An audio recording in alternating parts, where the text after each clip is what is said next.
President Trump says Joe Biden has lost his fastball. Great to have you all with us. If you are new to TST, tap on the subscription button and click the notification bell so you can receive authentic news that you can rely on daily.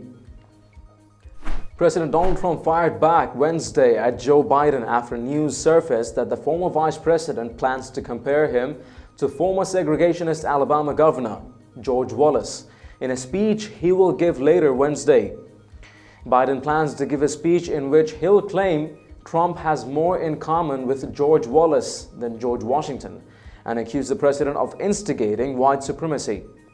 When asked about the planned speech, President Trump called Biden incompetent and mocked the 2020 Democratic frontrunner's performance in interviews. "Joe is a pretty incompetent guy," President Trump said. "I've watched his interviews and what he said and how he said it.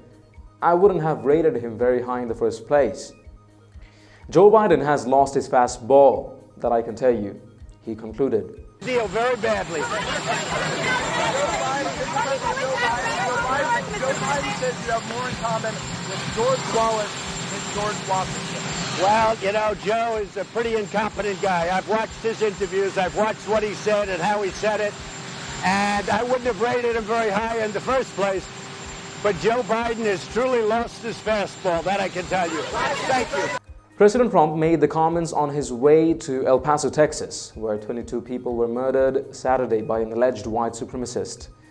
Some Democratic presidential candidates have blamed President Trump's rhetoric for the tragedy, including Beto O'Rourke, who has repeatedly accused President Trump of being a white supremacist.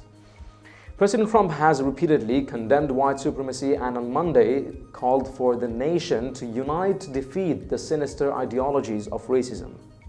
What are your thoughts on this? Let us know in the comments down below. If you've liked this report, please share among friends and family. And don't forget to subscribe to Top Stories Today. Thank you for watching. I'm David Raveen. See you in the next one.